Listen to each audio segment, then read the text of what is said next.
Welcome to Occam's Razor. Oh, this is the pre-show. There we go.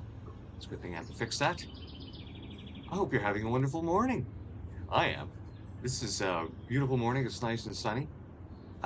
We're just going to go a few things here before I actually go straight into the intro. It's something I like to do every episode. I've been trying different formats, but I think we'll do it as part of the pre-show just before we get into the intro. So people can just fast forward to this, right past the intro, and get into the show. First thing I like to do every day is thank my higher power.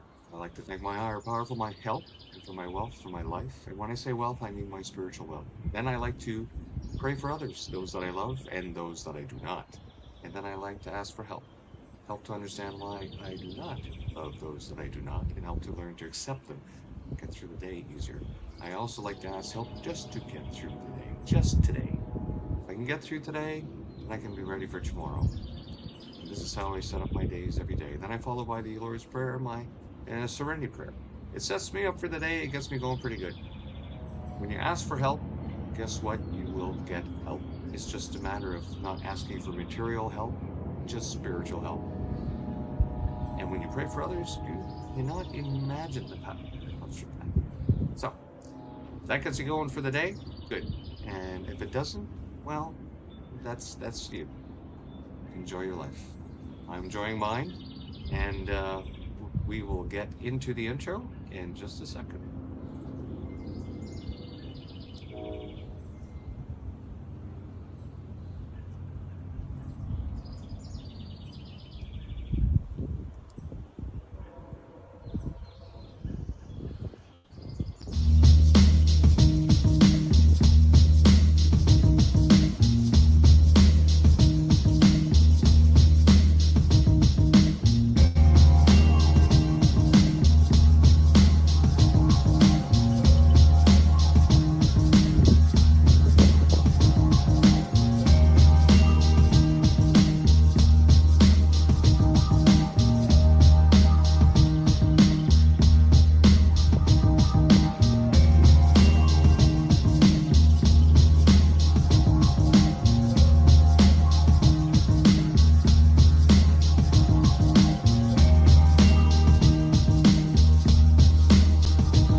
Welcome to Second Breakfast, a stream of consciousness that filled the gap between the no answer period, which I do every day the lower house sits, and Blazing Cat for Fridays, which we do a show every Friday morning at 9.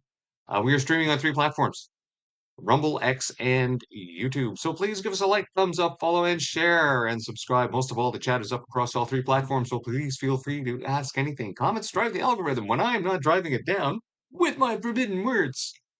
This veteran appreciates your support. Please visit my channels and share.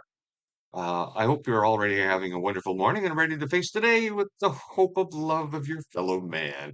And some of your fellow men need a lot of loving, I tell you, because one thing's for sure, it seems they don't love their own fellow man. They only seem to love the currency or whatever ends up in their wallet or their digital wallet, if you want to call it. So today's show is basically aspect of turnkey totalitarianism followed through by some good news from the Universal Ostrich Farm.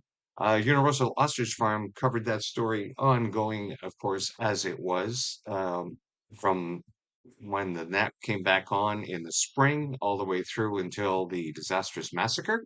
But before we get to that, there's plenty of stuff to cover, especially all around Kevin Lemoure's recent video that we put on our site, which has been getting a lot of hits. Thank you very much for all of those who've watched. Please like, share, subscribe that video. It really exposes, let's see, just how I don't know, ignorant the liberals really are when they deal with the taxpayer. They have no respect for us whatsoever. So we have a lot to get through, so let's hurry up and get through this. So first off, James Lindsay. If you don't know him, he was quite popular quite a few years back before the COVIDity stupidity hit. A lot of stuff in the background regarding totalitarianism, authoritarianism, communism, uh, autocracies, especially Islamic states, all that kind of stuff. So let's get right into this. Basically, a really good description of what turnkey totalitarianism is. Totalitarianism is called totalitarianism because it creates a totalizing environment where everything in the environment must reflect, support, and amplify the cult, belief, structure of the movement. It's not just that it tells people what to do. It's that it must contour every aspect of their existence. The total, then, in totalitarianism is the same total in the Calvinist doctrine of total depravity, as in totally pervasive. A totalitarian environment, which can include a totalitarian dictatorship like Mao's People Republic of China, or even movements possessed by totalitarian ideology that hasn't taken power yet, there are strong social pressures that create roughly four kinds of people, all essential parts of the totalitarian regime. Obviously, when a movement has not yet secured full power, these features will only apply locally within the movement, not universally throughout all of society. At any rate, these four personas are not just identifiable features of totalitarian movements and systems, but also their presences is diagnostic of totalitarianism in action or development. The four personas under totalitarianism are perpetrators. They are actively implementing and advancing the system. Hmm? All right. Two, sympathizers. They do not actively implement the system, but cheer it on, support it, and defend it.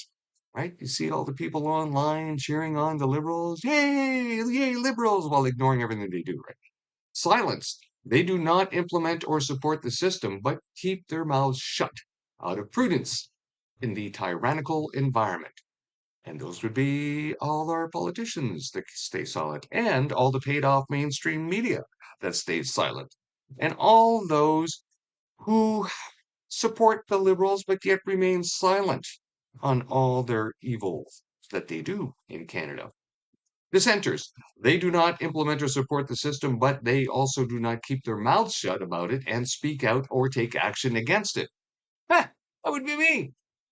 These four personas are not just reliable consequences of the totalitarian circumstance, making their presence diagnostic of it, they are also all integral ingredients of it, even though the totalitarian vision is that everyone become perpetrators. That's not realistic and has never anywhere been achieved in practice. Maybe AI social credit can change that. Thus, we see all four. Only a relative few in totalitarian system become perpetrators, but they can gather many sympathizers, up to the substantial portion of the population. Nevertheless, the bulk will simply be silenced through a combination of significant censorship and heavy self-censorship under the conditions of that system. We've always said it before. The most effective censorship is self-censorship. The people that do a double take, think before they speak as opposed to just speaking the truth because it might offend somebody, or in this case now, it might make them lose certain privileges in society, like all of a sudden becoming a second-class citizen because you have stepped on the ideological toes of the totalitarians. As the near failure of Mao's 100 Flowers campaign teaches us, most of the population needs to be kept silent about their disagreements with the cult, the liberal cult in this case, and also about the brutal facts of their existence within it. So in 1957, Mao launched the 100 Flowers campaign and offered and even encouraged free speech and criticism of the government in the People's Republic. And reluctantly, people started doing it. After a few months, very many people were doing it. After 4 months total, the situation had gotten so out of hand that the CCP grip on power was breaking down everywhere and rapidly. The CCP probably became closest to losing power completely in this moment. Out of all its history, back to taking power in 1949 up to through today. The point is that the masses of people have to stay silent, mostly through self-censorship, to keep a totalitarian system going.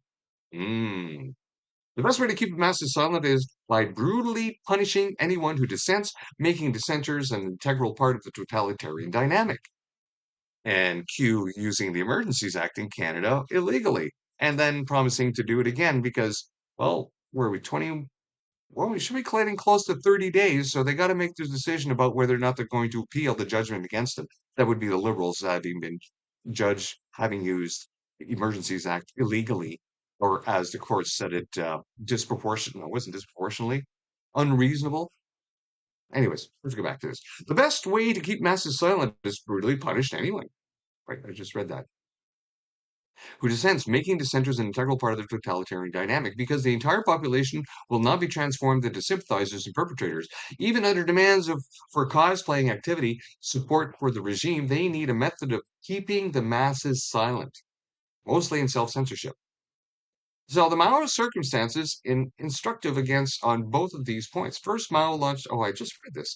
So Mao answered the failure of the Hundred Flowers campaign with his most brutal and severe purge ever, the anti-rightist campaign. Oh, an anti-rightist campaign. Well, you hear a lot of the people online or anyone who's of the liberal totalitarian mindset constantly evoking the far right, oh, the far right. Oh, this is where it comes from. Pure communism. He backtracked on his original wording, literally revising it, and claimed that the purpose of the Hundred Flowers campaign was always to smoke out the snakes and enemies so they could be purged. Many who spoke up were declared enemies and punished severely. Quotas for state murders, imprisonments, and internment in labor camps were imposed on every region of China and enthusiastically met or exceeded. In places where they couldn't find enough perpetrators to meet or exceed the quotas, they just took people randomly and accused them of rightism and got rid of them. Oh, got to meet your quotas for prescription, eh? As you would expect, and as with all other such activities and purges against dissidents, the effect was overwhelmingly chilling. The masses were reminded to keep their mouths completely shut, even to enthusiastically pretend to support the regime, which many of them at that point hated. Mm. This is the role dissidents play in totalitarian systems for the totalitarians. They're the monsters and demons that will publicly pay heavy prices for daring to speak out, which will silence the masses and push them towards real or play acted sympathy and participation. This is the real function of the cancel culture and why it's a symptom of totalitarianism. We're familiar with it from the woke left here in America and other English speaking countries. We're becoming familiar with it in the woke right here in Canada. At least cancel culture teaches the masses to shut the F up and let the tyrants do what they intended to do. So let's get right into this next part. Good, we're running a little late here. Now, let's listen to Kevin Lamoureux in the lower house. The only way in which I could see something of this nature working is if, in fact, you had written questions. Some parliaments have done that. So you have to provide the written questions in advance. The government then responds to it in terms of a question period. Outside of that, maybe taking away the television cameras during question period. I'd be interested in his thoughts on both. The only way. There you have it, right then and there. They hate the fact that the Canadian public is becoming more and more aware of what the Liberals are doing in Parliament. They hate the fact that social media has been exploding and allowing people to put more and more of their effery online for people to view and to see of what they've been doing. That's why they want to work in darkness, right? That's why they went and hid vaccine harms for the next 15 years. Don't want people looking at that, right? Right after, of course, they announced that over 10,000 Canadians had been harmed and or unalived by the jibby jab. So more of Kevin here. So what happened was, is of course, I put out this video on Kevin Lemoureur's disrespecting for Canadians, little crazy Kevin video. And I got a question here. Somebody had put in despicable weasel. And I was like, well, let me just double check on weasels there. So it turns out that weasels are more of a threat, right? And there, of course, there are different different weasels actually that live all through Ontario, apparently.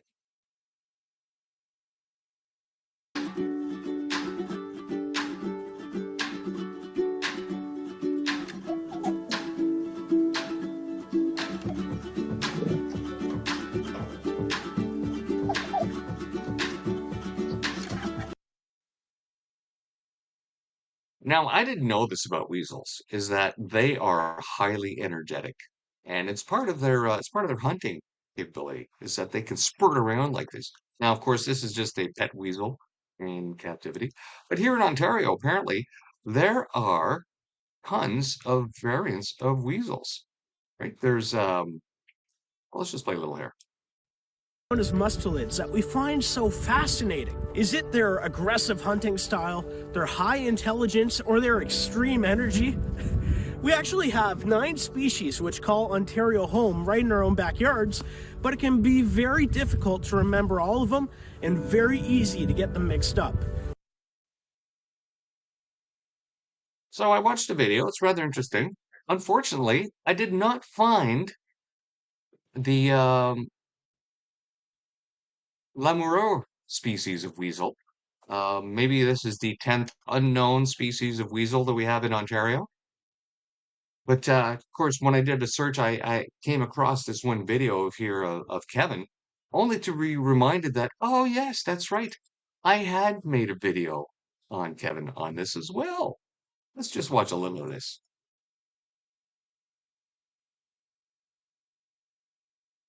Disgraceful attempt at character assassination time and time again from the Conservative Party of Canada. That's how low and dirty they are in regards to politics, Mr. Speaker. As the Prime Minister holds the levers of power in this country, every decision that he makes, Madam Speaker, can and will benefit him, Liberal connected insiders, and his corporate buddies.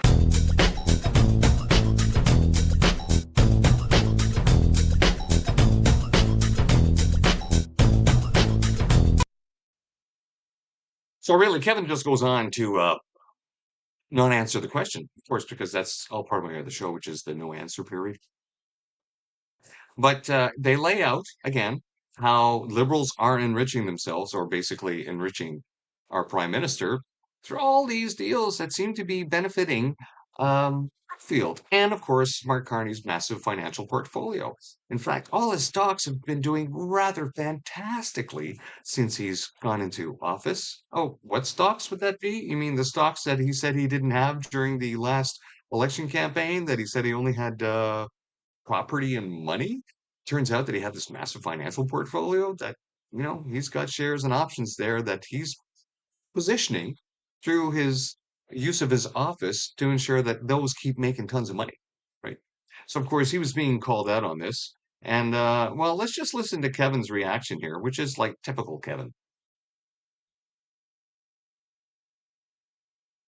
Madam Speaker, I find it disgusting and somewhat shameful that members of the Conservative parties continue to have character assassination of the Prime Minister.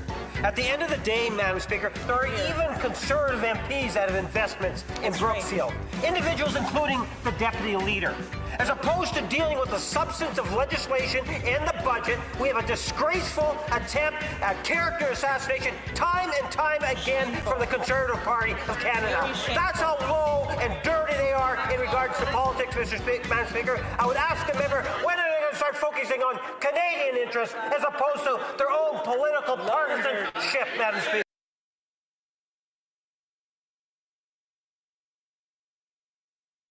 Now, of course, we know all this stalling that is happening for bills.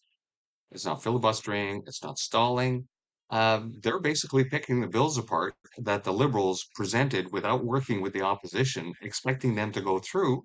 And it turns out that practically every one of these bills has a bit of turnkey totalitarianism in them, where basically, as a totalitarian, you place all of your policies in place. And once they're in place, you show up with your key, you put it in the ignition, you turn it over, and your engine is running smoothly and no one else can say anything or do anything because you've just created a complete totalitarian state that now crushes your enemies, censors them, puts them in jail, turns off their internet, fines them if they say they've had their internet turned off, turns whole swaths of people into second-class citizens, and you can't say squat. That's what they're trying to do with this legislation that they keep saying that they're not doing. So I think that covers our turnkey totalitarianism. I believe our next story here goes on with this man, the Honorable Heath MacDonald. MacDonald! The MacDonald clan. I believe it was that the MacDonalds, are they the ones that massacred a whole other Scottish clan after inviting them for dinner? I think that's where the whole feud occurs between the MacDonalds and, oh, I can't remember the other one right now. It'll come to me later. But yeah, little piece of history there. But this is a former liberal provincial minister of finance, minister of agriculture or education, I think maybe. I forget now. But anyways, he got elected to the federal Liberal Party in what 2021.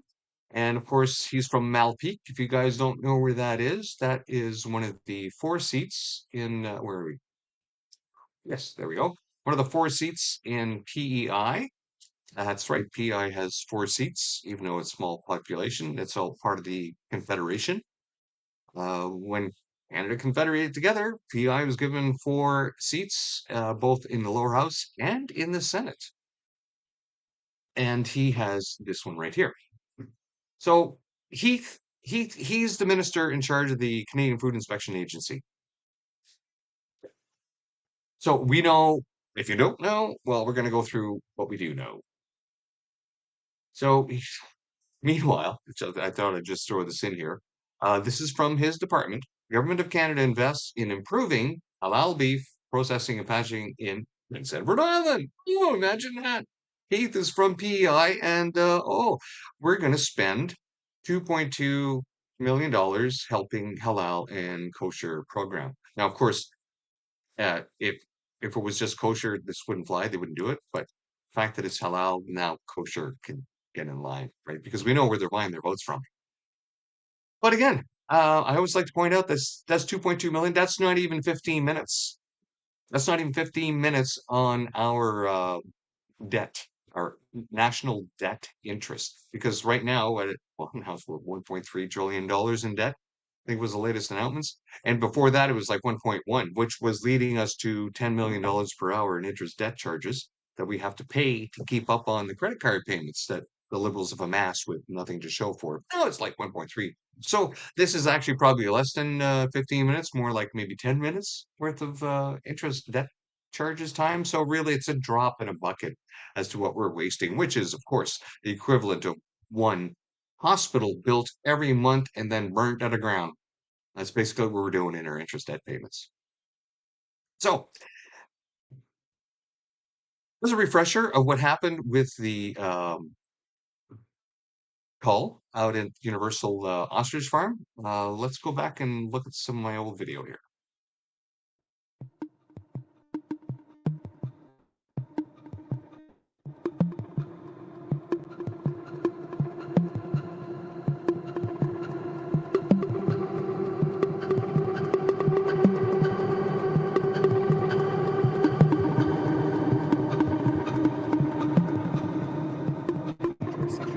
And is this not a food issue? It is a farm issue. They have, they have full immunity, and they.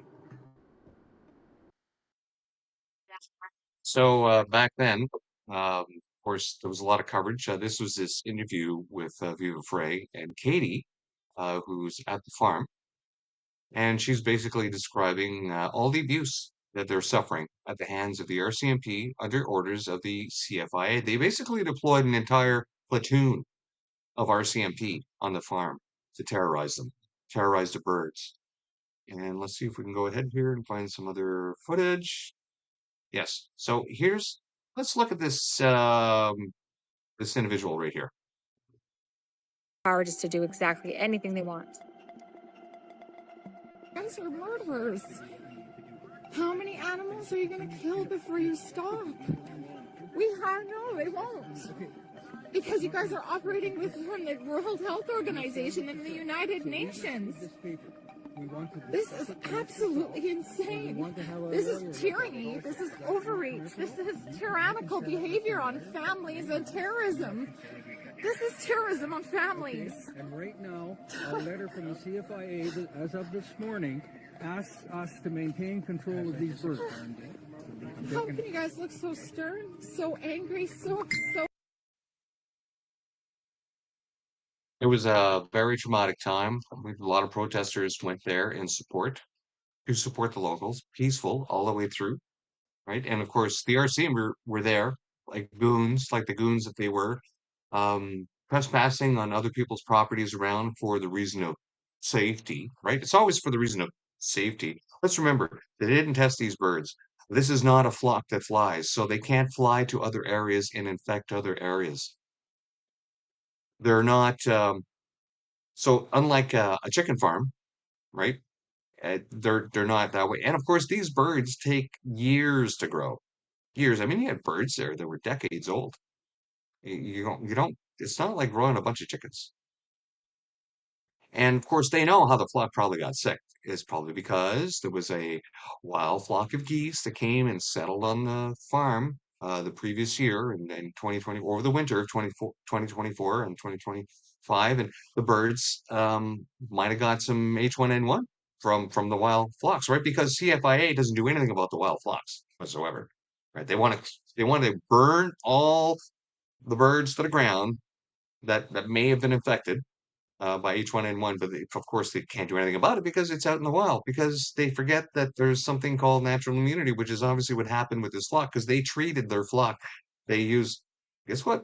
Hydrochloroquine in their water, in the ponds to help the birds get healthy. All the birds, the two birds that died in 2024, their dead carcasses were tested with a fraudulent PCR test, which is at best 20% perhaps correct. We don't even know, probably less, because those PCRs, polychain reaction tests, you just run them in enough cycles until they get the result that you want. That's why we hated them using that for the covidity stupidity. Now, of course, all the rest of the birds, they all recovered, the ones that weren't doing too well. And as a result, the CFIA still came in and said, we got to destroy all your flock. They said, well, test the birds. Well, they wouldn't test the birds. They absolutely refused to test the birds. So, as you know, right there, it's like, oh, this is not about safety. This is about control. This is about the turnkey totalitarian state. So the CFIA insisted caring for the flock in contradiction to even the WHO terrestrial animal health code. So do I have that here? Yes, I do. So normal husbandry should be maintained until the animals are killed. So even the CFIA wouldn't even follow the rules that apparently they're supposed to be following. Because if anyone who's grown up on a farm understands that an animal is more at peace and calm in its own environment, which is why it's probably the best place to do a quick slaughter right then and there, away from the other animals, because it doesn't know it's coming. It's nice and calm. But you take them away from that, well, they get all like anxious, and next thing you know, it does something to the meat that doesn't make it as tender and tastes as good.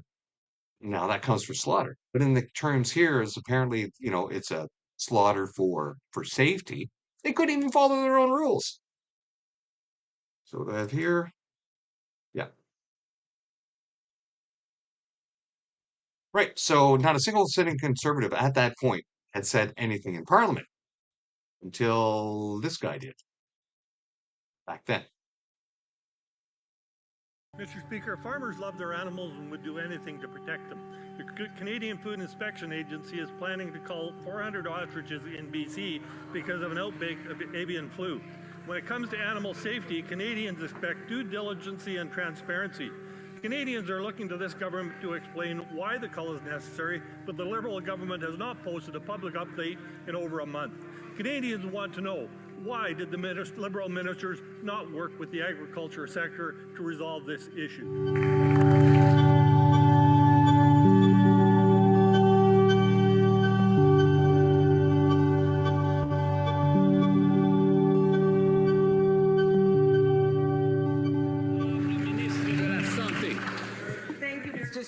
I want to make sure that this member knows that I am working very closely with the Minister of Agriculture, and the case is now in front of the court, so I won't comment. Thank you.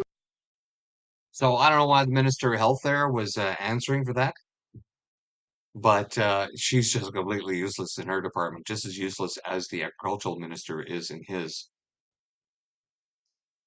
So let's go to the next video that I had done on this. There's a follow-up because Pierre Poilievre had been asked this question during a scrum.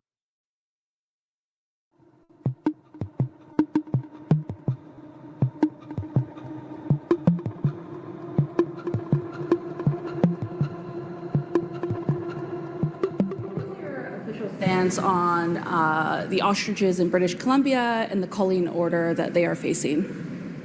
Really incredible that the Liberals have caused so much. Because of Liberal incompetence, we're in this mess.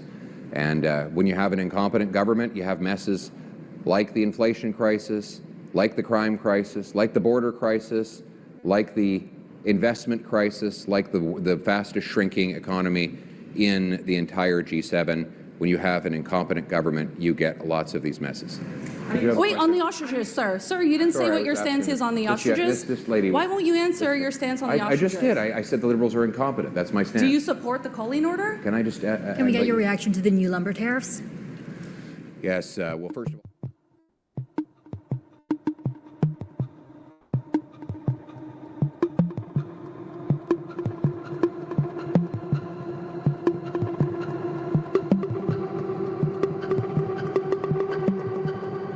I just did. I said the Liberals are incompetent. That's my stance. Do you support the culling order? Can I just... Can we get your reaction to the new lumber tariffs?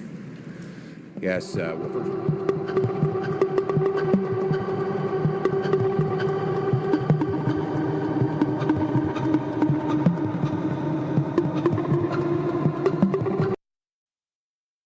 So this is where it starts to get dicey, right? So this Claude Carrigan was appointed senator by Harper. And of course, you know, new senator, he's just given these jobs and he's up there and he's instrumental in producing this bill S11. And provided in the snippets, this sets up the Safe Food for Canadians Act, was the purpose of this bill S11. And now bill S11 now allows the CFIA to use the CFCR to implement the Canadian Food Canada Canadians Act, the CFCA, passed in 2012, right? So the bill S11 creates the SFCRs, which then allows the CFIA to create its own legislation of the CFCA, passed in 2012. And then, of course, the regulations finally come into effect in 2019. So this occurred under Harper, and this occurred under Trudeau. The SFCR, these regulations that allowed the CFCA to be created by CFIA, I know it's all confusing with all the acronyms, comprehensive requirements for businesses involved in importing and preparing food for export or interprovincial trade, including licensing, traceability, preventive compounds, blah, blah, blah, blah, blah. So then we go to... Now, of course, he never answered the question, perhaps because the Conservatives were instrumental in creating the legislation that allowed the CFIA to create further legislation that allowed them to have this unprecedented power to show up people's properties and destroy their livelihood without any oversight or accountability, or so we thought. Right, because from the onset, we knew that this was wrong. It's obvious that what they were doing was wrong. They were intimidating. They were acting like totalitarians. Right? And even the cops that were there, the RCMP, ended up having to have a padre show up, an RCMP padre, to deal with the moral injuries that were happening amongst the RCMP, because what they knew what they were doing was wrong and was evil. Well, good news. Let's listen to this. Hey, Katie, what's up? Yes, I should set this up. This is Dre Humphrey. from Rebel News. She is instrumental in doing most of the coverage for Rebel News. She has a lot of pieces. If you want to go back and watch some of those at Rebel News, I recommend it. But Katie was calling her and giving her this good news, and I'm pretty sure Creighton will probably have something on his show at I think his show is at 10. So let's listen to Katie talking to Dre. Hi, so we got some really good information back from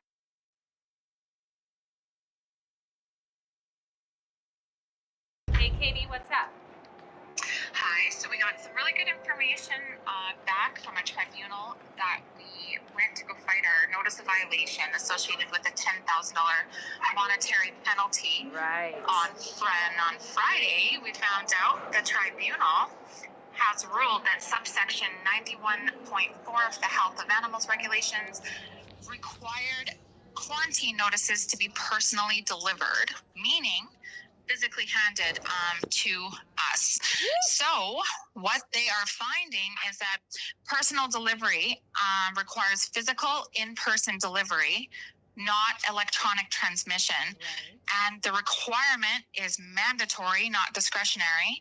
So really what this is putting is us in the position for is asking, it is for the dates of February 6th to the February 26th, that we were never formally, properly served quarantine notice.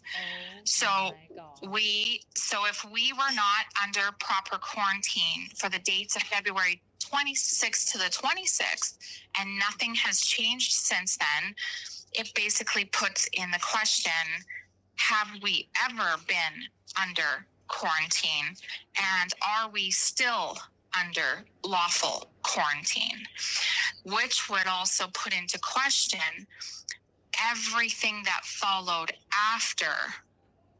Was it unlawful? The enforcement and everything. So the tribunal, the judge in the tribunal has very heavily sided with the farm.